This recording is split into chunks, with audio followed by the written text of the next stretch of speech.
बुद्ध अपने शिष्यों को स्मशान क्यों भेजते थे कि आप जानते हैं? गौतम बुद्ध के बारे में एक बात प्रसिद्ध थी कि वो कुछ लोगों को तो सीधे ही अपना शिष्य बना लेते थे और बौद्ध संघ में शामिल कर लेते थे, लेकिन कुछ लोगों को अपना शिष्य बनाने से पहले वो उन्हें कुछ दिनों के लिए स्मशान घाट में जाकर रहने के लिए कहते थे और फिर उसके बाद ही संघ में शामिल करते थे। तो आखिरकार वो ऐसा क्यों करते थे, तो इसे आप जानेंगे इस कहानी के माध्यम से। एक दिन महात्मा बुद्ध से दूर हिमालय से एक व्यक्ति मिलने आता है और वह बुद्ध से कहता है, मैं आपके संघ में शामिल होना चाहता हूँ, कृपया करके आप मुझे दीक्षा दीजिए और अपने संघ में शामिल होने दीजिए। ये बातें सुनने के बाद गौतम बुद्ध उस शिष्य की व्यक्ति की आंखों में देखते हैं और कहते हैं, मैं तुम्हें संघ में शामिल नहीं कर सकता।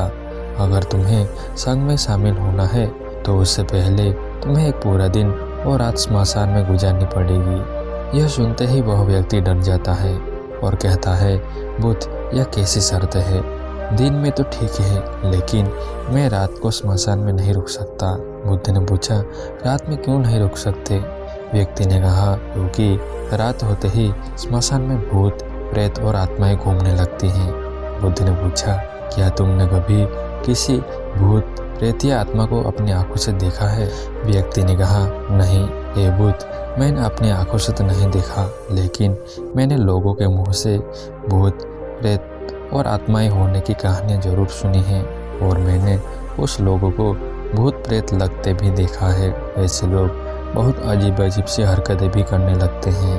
बुद्ध ने कहा, तो फिर यह तुम्हारे लिए एक बहुत ही सुनहरा मौका है यह जानने का कि क्या सच में भूत प्रेत और आत्माएं भी होती है या नहीं। व्यक्ति ने कुछ देर तक सोच विचार किया, फिर कहा, ठीक है हे बुद्ध, अगर आपकी यही शर्त है तो एक पूरे दिन और एक पूरी रात मैं स्मशान में रुक जाऊंगा। इसके बाद वह व्यक्ति बुद्ध से आज्ञा लेकर अपने घर वापस चला जाता है। सुबह होते ही वह व्यक्ति फिर बुद्ध के पास आता है और स्मशान जाने के लिए आज्ञा मांगता है। बुद्ध ने कहा, ठीक है, तुम स्मशान जा सकते हो, लेकिन एक बात का ध्यान रखना, पूरे दिन और रात में तुम जो भी कुछ भी वहाँ देखोगे या जो भी कुछ घटना तुम्हारे साथ वहाँ होगी, वह सब कुछ मुझे तुम आकर बताओगे। उसने कहा, ठीक है, मैं आपको बता दूंगा। इसके बाद वह व्यक्ति स्मशान के लिए निकल पड़ता है। उसके जाते ही बुद्ध अपने दो शिष्य से कहता है, तुम दोनों उसके पीछे जाओ और उसका ध्यान रखना, लेकिन ध्यान रहे उसे यह बात का पता नहीं चलना चाहिए कि तुम दोनों उसके आसपास ही हो। वे दोनों शिष्य भी चुपचाप उस व्यक्ति के पीछे पीछे स्मशान की तरफ चले जाते हैं। एक पूरा दिन और रात स्मशान में गुजारने के बाद अगली सुबह वह व्यक्ति गौतम बुद्ध के पास जाता है। गौतम बुद्ध ने पूछा, तुमने स्मशान में क्या देखा? हे बुद्ध, मेरे स्मशान में पहुंचने के कुछ देर बाद मैंने देखा कि वहाँ एक अर्थी आई। उसके पीछे बड़ी भीड़ आई थी।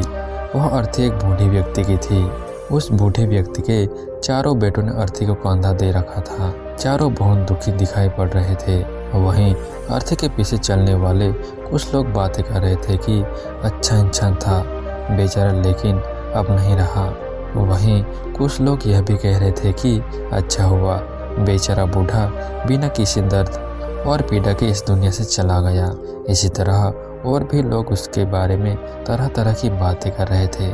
फिर उस बूढ़े को चिता पर लेटाया गया और उसके बड़े बेटे ने उस चिता को अग्नि दी। फिर सभी लोग वहीं के पास के तालाब से नहाकर वहां से चले गए। उसके बाद मैं काफ़ी देर तक वहीं बैठा हुआ उस जलती हुई चिता को देखता रहा। फिर जब दोपहर हुई तो वहां और एक अर्थी आई जो कि एक जवान औरत की थी। उस औरत का पति उस अर्थी के आगे चल रहा था। वह बहुत दुखी था, उसकी आंखों से आंसू बह रहे थे।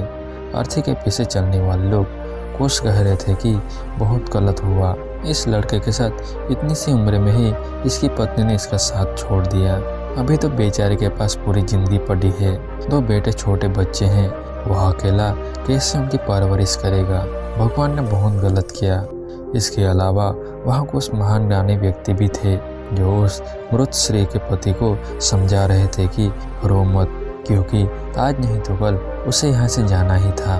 किसी को पहले या फिर किसी को बाद में, लेकिन एक दिन सबको यहाँ से जाना है, क्योंकि मृत्यु से कोई नहीं बच सकता, सब कुछ यहीं रह जाता है। इसलिए हमें क्रोध, चिंता, लालच और बुरे कर्मों से बचना चाहिए। और इसी तरह की और भी ज्ञान की बातें वो सभी ज्ञानी व्यक्ति आपस में कह रहे थे। फिर उस स्त्री के पति ने उसकी चिता को अग्नि दी और जोर जोर से रोने लगा। उसे रोता देख कुछ लोग उसे सांत्वना देने आए। फिर उन सभी लोगों ने भी पास में ही तालाब से स्नान किया और वहां से चले गए। मैं इस बार भी बैठा हुआ उस स्त्री की चिता को जलते हुआ देख रहा था। जब शाम होने को थी तो वहां पर 2 अर्थियां और आई। एक अर्थी पर महंगी मालाएं और फूले लगे हुए थे। उसके पीछे जो लोग थे वो बड़े खानदान से लग रहे थे और उसके पीछे लंबी भीड़ थी। देखने से ही लग रहा था कि यह किसी अमीर व्यक्ति की अर्थी थी। दूसरी अर्थी बहुत ही साधारण थी और इसके पीछे बहुत कम ही लोग थे। वह जरूर किसी गरीब व्यक्ति की अर्थी होगी। अमीर व्यक्ति की चिता को चंदन की लकड़ी से तैयार किया गया था, जबकि गरीब व्यक्ति की चिता को साधारण लकड़ी से।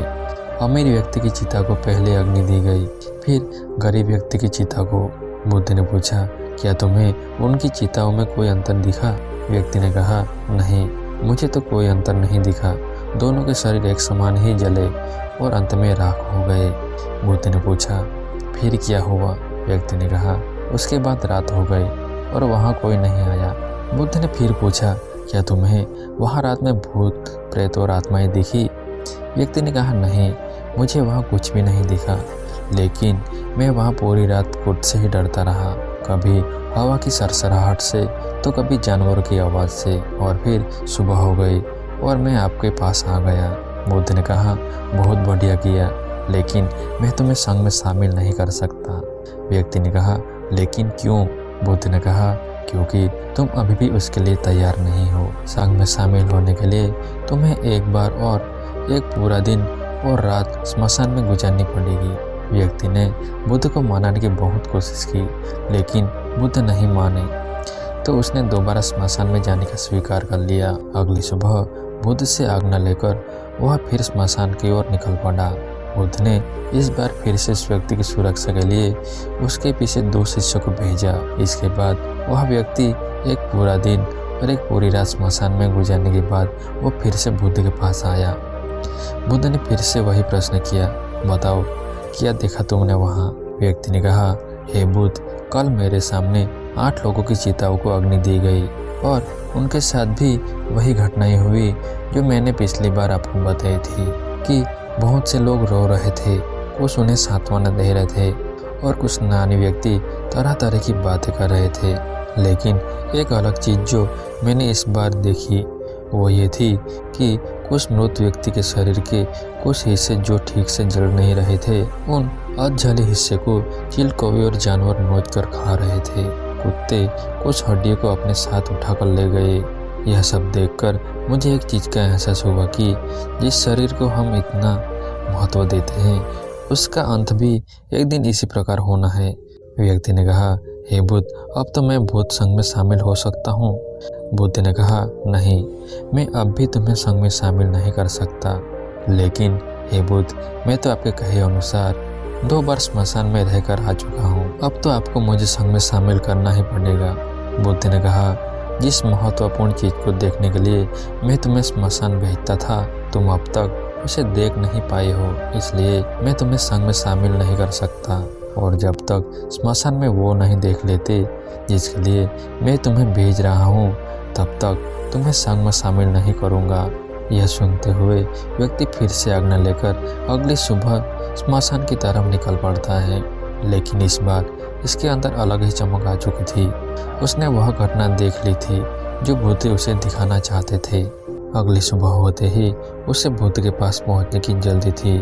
वो अंदर से एकदम शांत और स्थिर हो गया था। उसके चेहरे पर गंभीरता आ गई थी। वह धीरे धीरे चलता हुआ गौतम बुद्ध के पास पहुंचा और उसे प्रणाम करके बिना कुछ बोले शांति से बैठ गया। बुद्ध ने फिर वही प्रश्न किया, वहाँ पर तुमने क्या देखा?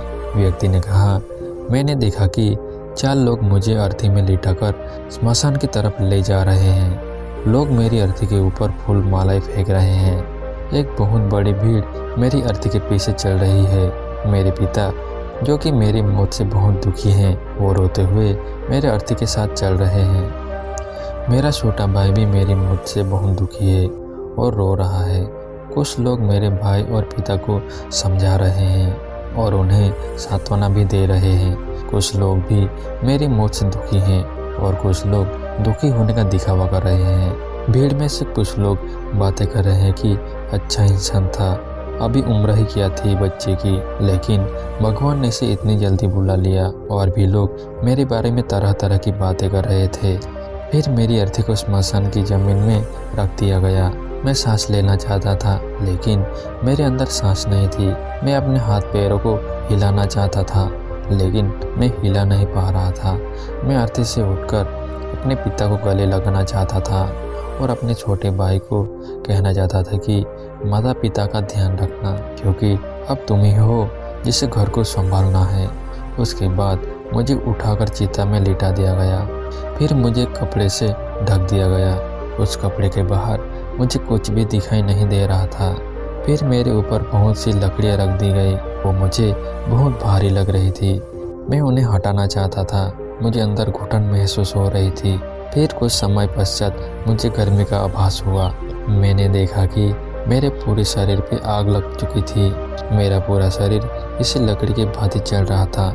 मैं चिल्लाया, लेकिन मेरे मुंह से आवाज़ नहीं निकल रही थी। मैं उस अग्नि में पूरी तरह से खो गया था। मैं पूरी रात खुद को ऐसे ही जलता हुआ देख रहा था और अंत में मैंने पाया कि मैं राख में तब्दील हो चुका था। उस पूरी रात में पता नहीं कहाँ खो गया। उस पूरी रात में पता नहीं कहाँ खोया रहा। ना तो मैं डरा और ना ही मुझे किसी प्रकार का डर का एहसास हुआ। और सुबह होते ही आपके पास आ गया। यह सब सुनकर बुद्ध मुस्कुराए और बोले, अब तुम संघ में शामिल हो सकते हो। बुद्ध ने आगे कहा, जीवन को वही व्यक्ति समझ सकता है जिसने मृत्यु को समझ लिया हो। जैसे एक बीमार व्यक्ति ही स्वस्थ रहने के महत्वपूर्ण अच्छे से समझ सकता है। वास्तव में गहरे ध्यान और साधना में उतरने के लिए अंदर ज्ञान का बीज होना बेहद आवश्यक है। और वह ज्ञान का बीज कल रात तुम्हें वहाँ मिल गया। तुमने वहाँ जाकर यह महसूस कर लिया कि तुम्हारा शरीर नश्वर है और तुम्हारे साथ कुछ भी नहीं जाने वाला, सब यहीं रह जाएगा। जब तुम पहले 2 बार स्मशान गए तो तुम भी उन्हीं ज्ञानी व्यक्ति की तरह ही थे, जो स्मशान में जाते ही धार्मिक हो जाते हैं, जिन्हें वहाँ जाते ही मृत्यु की याद आती है, शरीर नश्वर होने की याद आती है और वहाँ बड़ी बड़ी बातें करते हैं, लेकिन वहाँ से निकलते ही फिर पहले जैसे हो जाते हैं। वैसे ही सारे बुरे काम करते हैं, अधर्म करते हैं, खुद के शरीर के मोह करते हैं, खुद को अमर मान लेते हैं और दूसरों से ऐसा व्यवहार करते हैं जैसे वह यहाँ हमेशा रहने वाले हैं। लेकिन जब तुम तीसरी बार गए तो तुम्हें अंदर से यह आभास हुआ कि तुम असल में वो नहीं हो जो तुम खुद को मानते हो। खुद के अंदर गहरा ध्यान और समर्पण पैदा करने के लिए शरीर की नश्वरता और मृत्यु का अनुभव करना बेहद आवश्यक है। अब जो ज्ञान का बीज तुमने कल रात वहाँ पाया है, उसे अपने ध्यान में परिवर्तित करना है और उसे इतना बड़ा करना है जो व्यक्ति तुम्हारे पास आए उसकी समस्या को तुम आसानी से दूर कर सको।